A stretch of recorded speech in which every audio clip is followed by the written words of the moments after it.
And now he says,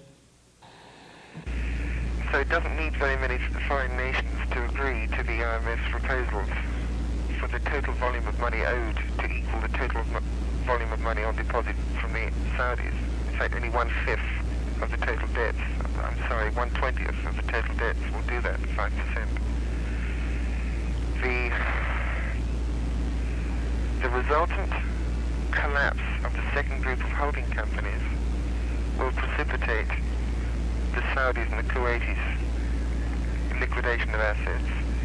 It will also precipitate their inability to pay the private group of bank holding companies the money that they owe them for the credit extension to them to buy the assets and liabilities, which in turn will precipitate those bank holding companies' inability to pay the loans extended to them by the prime banks to buy the foreclosed land, which was used as collateral to secure those loans. Hence, ultimately, the prime banks will end up with all the property, which is clearly why they're foreclosing so desperately on as many farms as they are. This is also added to by President Garcia's announcement in February of this year that they were absolutely not going to pay the IMF, going to pay off the debts. He says because they are allowed to loan out 22-to-1 ratio, it only takes 5% of the third world countries to declare bankruptcy. When they do and accept the plan of the international bankers, only 5%, which only requires a few more nations, then they can declare the bank holding companies bankrupt, the Arabs bankrupt, and initiate their plan because of the contrary reverse of the 22-to-1 loans. Only 5% of the third world countries could basically declare the world bankrupt and in the ownership and the hands of the international bankers.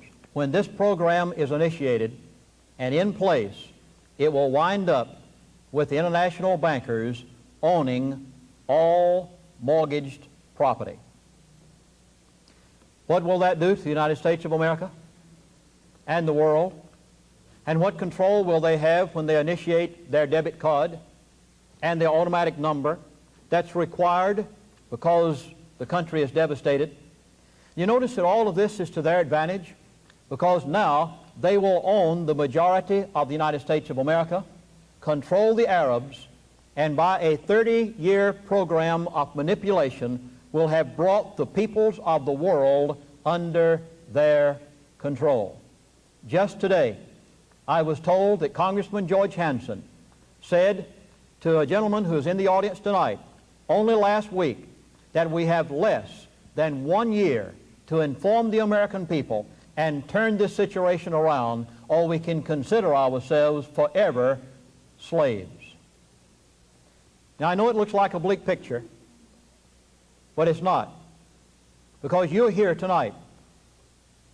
You are America. You are we the people, right? Right. Not we the sheeple. That's right. And there are some of you here who are not going to stop until we stay free. And Lindsey Williams is one of them. That's the reason that I dared tonight to give, in what I consider one of the most knowledgeable areas of America, to an audience such as you, for the first time, the story of Jonathan May. Because I believe that here tonight, we can start something that can spread across this country, and we can stop their little Ponzi game. The Arabs already know about it. There is something we can do about it.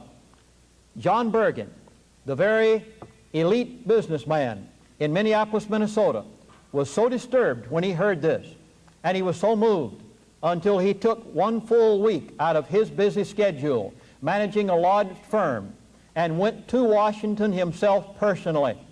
He tried to contact every senator who would listen to him and tried to tell him the story of Jonathan May. He personally stayed there and begged them to listen to his story before some catastrophic event took place in America. He had already verified it with the Arabs. Now, if you will contact your congressman, will you please tell them that America is in jeopardy and that if they ever cared anything about their position, they had better do something now. If you happen to watch the movie or the video America, You watched them shoot, as they said hypothetically, the congressman in Washington. It could happen. Who will go first when they take over? The people who are in power. They are the very people who have the most to lose. You and I have much to lose. We have to do something. We cannot stop.